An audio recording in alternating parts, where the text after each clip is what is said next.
Figure shows an ideal single phase transformer. The primary and secondary coils are wound on the core as shown. Turns ratio N1 upon N2 is equal to 2. The correct phasor voltage E1, E2, current I1, I2 and core flux phi R as shown is।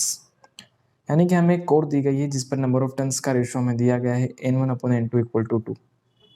यानी कि इससे हमें समझ में आता है कि N1 के जो नंबर ऑफ टर्न्स है वो ज़्यादा है N2 के मुकाबले, मतलब है स्टेप डाउन ट्रांसफॉर्मर है हमारा। अब हमें ये आइडियल ट्रांसफार्मर दिया गया है, इसका हमें फेजर डायग्राम बनाना है। फेजर डायग्राम हम इसलिए बनाते हैं बेसिकली पूरे इलेक्ट्रिक इंजीनियरिंग में, ताकि हम बड़ी आसानी से समझ पाएँ बहुत सारी इन्फॉर्मेशन को एक साथ। फेजर डायग्राम बिल्कुल सिमिलर है जैसा हम मैथमेटिक्स में जो ग्राफ देखते हैं उसके बिल्कुल सेम टू सेम है। जैसे कि हम अभी बहुत सारी इन्फॉर्मेशन को अगर एक साथ समझना चाहते हैं उसलिए हम ग्राफ का इस्तेमाल करते हैं। जैसे अगर हम अभी गूगल पर सर्च करेंगे कोविड केसेस इन इंडिया, तो वो एक टेबल शो करेगा जिसमें हमारा हर मंथ का डाटा होगा, कितने कोविड केसेस कितने प्रदेश में आए हुए हैं, और एक हमें ग्राफ शो करेगा। हम ग्राफ देखना प्रीफर करते हैं क्योंकि हमें बहुत सारी इन्फॉर्मेशन वन शॉट में ही मिल जाती है। उसी प्रकार फेजर डायग्राम हमें, जैसे कि ईएमएफ है, करंट है और फ्लक्स है, इनके सारे मैग्नीट्यूड में आपस में रिलेशन और कौन कितना आगे या पीछे चल रहा है एंगल वाइज, जिसे हम लीडिंग और लेगिंग बोलते हैं, वो हमें समझाता है। इसलिए हम फेजर डायग्राम का यूज़ करते हैं। बेसिकली ये कभी हमारा इंडक्टिव सर्किट या कैपेसिटिव सर्किट होगा तब हम इसको ज़्यादातर इस्तेमाल करते हैं, ताकि हम आसानी से समझ पाएँ कि हमारा सर्किट लीडिंग है या लेगिंग है। और इससे कैलकुलेशन भी बेसिक बहुत सारे कैलकुलेशन भी हमारे आसान हो जाते हैं, जैसा हम एसी सर्किट में समझते हैं। अभी जो हमें ये फेजर डायग्राम का जो क्वेश्चन है, जब ये गेट 2003 में आया था तो मैक्स टू मैक्स बच्चों या स्टूडेंट्स ने इसे गलत किया होगा, और अभी भी कई सारी बुक्स में इसका आंसर बहुत सॉल्यूशन मतलब रॉन्ग दिया गया है। रॉन्ग तो नहीं मतलब सही दिया है, पर उन्होंने समझाया नहीं है उस हद तक जिस चीज़ की अभी ज़रूरत है। किसी किसी में इसको गलत भी दिया है, किसी किसी में सही दिया है, पर समझाया नहीं है सही तरीके से। अब हम इस क्वेश्चन में उस चीज़ को समझेंगे, एक ट्विस्ट इन्होंने डाला गया है जिस ट्विस्ट को समझेंगे, और उसी बात पर हमसे 4 से 5 बार हर अलग अलग साल में वो क्वेश्चन पूछा जा चुका। तो चलिए हम क्वेश्चन को समझते हैं। सबसे पहले जब ये वाइंडिंग कनेक्ट किया, हमारी प्राइमरी वाइंडिंग पर जब हमने सप्लाई कनेक्ट किया, इस सप्लाई के कारण हमारे पास एक करंट I1 आया। इस I1 करंट ने इस नंबर ऑफ टर्न्स के साथ मिलकर एक फोर्स क्रिएट किया जिसे हम एमएमएफ बोलते हैं। उस एमएमएफ यानी मैग्नेटोमोटिव फोर्स के कारण हमारी इस कोर में फ्लक्स फाई फ्लो होने लगा। इस फ्लक्स फाई के कारण हमारा E2 इंड्यूस्ड हुआ, और E2 के कारण हमारा I2 फ्लो हुआ, और हमारा रेजिस्टिव लोड है यानी कि I2 हमारे इस रेजिस्टेंस में फ्लो हुआ। अब हमें इसका फेजर डायग्राम बनाना है, यानी कि हमें इंड्यूस्ड ईएमएफ और फ्लक्स के बीच में रिलेशन समझनी है कि कौन कितना लीड कर रहा है और मैग्नीट्यूड वाइज कौन ज़्यादा कम है। तो हम समझते हैं कि हमारा इंड्यूस्ड ईएमएफ सबसे पहले कैसे आया था। इंड्यूस्ड ईएमएफ हमारा आया था फैराडे के नियम के अनुसार, induced EMF is equal to N D phi by D T. और इसमें हमने नेगेटिव साइन का इस्तेमाल करते हैं। ये हमें लेंज लॉ समझाता है कि नेगेटिव साइन इसलिए ताकि जो हमारा फ्लक्स कोर में फ्लो हो रहा है उस फ्लक्स का अपोज करते हुए इंड्यूस्ड ईएमएफ ऐसा जनरेट होगा ताकि उस फ्लक्स का अपोज कर पाए। इस फॉर्मूले से हम फ्लक्स और इंड्यूस्ड ईएमएफ के बीच में रिलेशन निकालने की कोशिश करते हैं। हम मान लेते हैं कि हमारा जो फ्लक्स है phi M sine omega T है।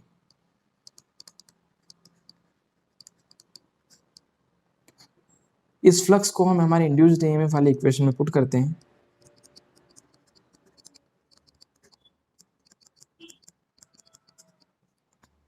हम इस इक्वेशन का डिफरेंशिएशन कर देते हैं। Minus N sine omega T का डिफरेंशिएशन हमें कोस ओमेगा टी मिलेगा, और ओमेगा टी का ओमेगा, यानी कि माइनस एन ओमेगा, और ये फाई एम हमारा यहाँ पर है phi M cos omega T.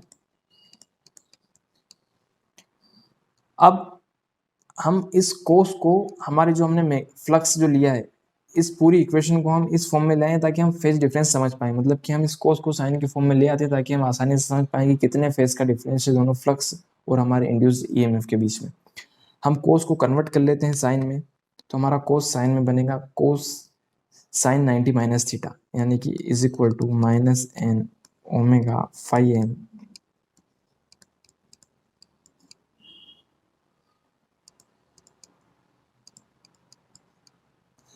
अब हम हमारे इस नेगेटिव साइन को हमारे साइन के आर्गुमेंट के अंदर ले जाते हैं।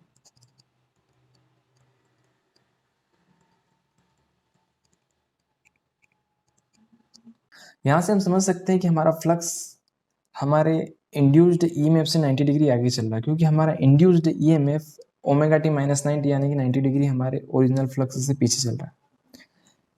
हम जब फेजर डायग्राम बनाते हैं तो एंटी क्लॉकवाइज डायरेक्शन का ये अर्थ होता है कि हमारा एंटी क्लॉकवाइज डायरेक्शन यानी कि पॉजिटिव डायरेक्शन मानते हैं, यानी कि लीडिंग वाली डायरेक्शन हमारी एंटी क्लॉकवाइज डायरेक्शन होती है।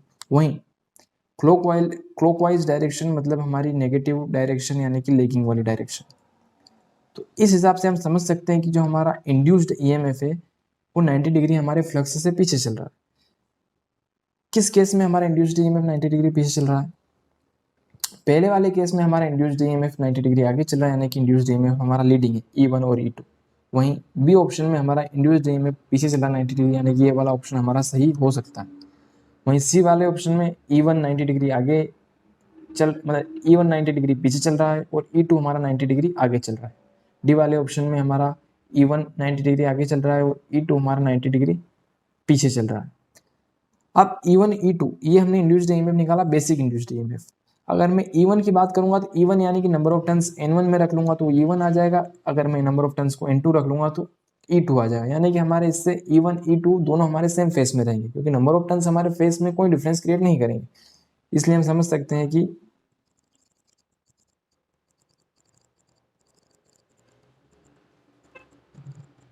मतलब हमारे E1 और E2 दोनों सिमिलर फेस में रहेंगे।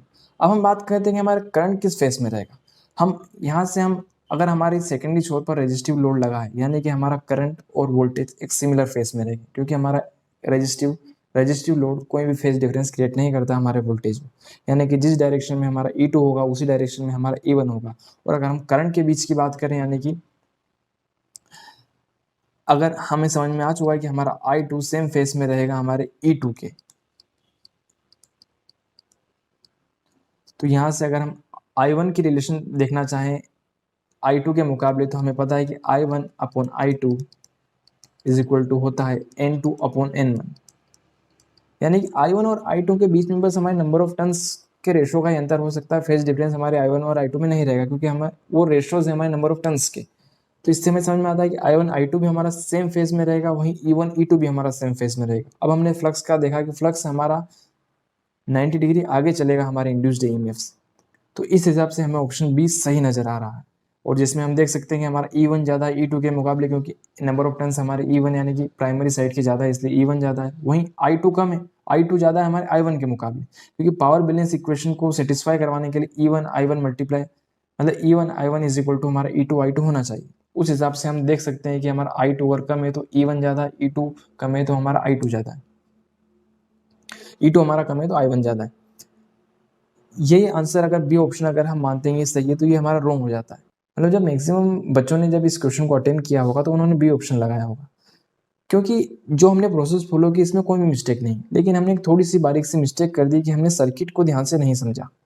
इस क्वेश्चन में हमें जो सर्किट दिया गया था उसमें हमें मतलब इंड्यूस्ड ईएमएफ जो E1 पर इंड्यूस्ड होगा, जैसे E1 यानी कि जो इंड्यूस्ड ईएमएफ है उसकी पोलरिटी हमें दी गई, ऊपर एरो साइन है यानी कि ये हमारा पॉजिटिव पोलरिटी हो गई। वहीं E2 की पोलरिटी हमें दी गई ऊपर एरो यानी कि ऊपर पॉजिटिव, यानी कि उन्होंने E1 E2 की पोलरिटी हमें पहले से दी है। इससे क्या साबित होता है, E2 की पोलरिटी उन्होंने देके ये बताया है कि लेंज लॉ का नियम उन्होंने पहले ही सर्किट में अप्लाई कर दिया है। इसका ये अर्थ है कि हम लेंज लॉ इसलिए लगाते हैं ताकि हम ये बता पाएं, वो नेगेटिव साइन हमें ये समझाता है कि जो यहाँ से फ्लक्स आने वाला है इस फ्लक्स को अपोज करने के लिए E2 डेवलप हुआ है, जो हमारा अपोजिट डायरेक्शन में फ्लक्स डेवलप कराएगा। लेकिन उन्होंने E2 की ऊपर पोलरिटी बताकर ये साबित कर दिया है कि ये हमारे लेंज लॉ को सर्किट फॉलो कर रहा है, तो अब हमें नेगेटिव साइन की कोई जरूरत नहीं। अगर हमें सर्किट नहीं दिया होता तो हम नेगेटिव साइन लगाते। उस प्रकार अगर हम अब पूरा सोल्यूशन अगर वापस दोहराएं, साइन ओमेगा टी अगर हमारा फ्लक्स से और अगर नेगेटिव साइन हमारा ना रहे, नेगेटिव साइन हमारा यहाँ पर नहीं रहेगा, तो कोस ओमेगा टी हमारा बन जाएगा साइन ओमेगा टी प्लस 90। यानी कि अगर अब कंपेयर करो तो हमें समझ में आएगा कि हमारा इंड्यूस्ड ईएमएफ 90 डिग्री आगे चल रहा है। ये गलती हम अक्सर कर देते हैं कि हम सर्किट का ध्यान न रखते हो डायरेक्टली हम लेंज लॉ को अप्लाई कर देते हैं, लेकिन हमें ध्यान रखना है कि हमारा लेंज का नियम हमेशा तभी अप्लाई हुआ जब सर्किट हमें नहीं दिया हो। अगर सर्किट में उन्होंने पहले एप्लीकेशन उसकी बता दी है तो हम अब नहीं नियम अप्लाई कर सकते। इस प्रकार से कि इंड्यूस्ड ईएमएफ हमारा 90 डिग्री आगे चल रहा है, तो हमारा बी वाला ऑप्शन इनकरेक्ट हो जाता है और ए वाला ऑप्शन हमारा सही है, जिसमें हमें एंटी क्लॉकवाइज में E1 और E2 आगे चलता हुआ दिखाई दे रहा है। क्वेश्चन नंबर 6 हमारा गेट 2001 में आया है।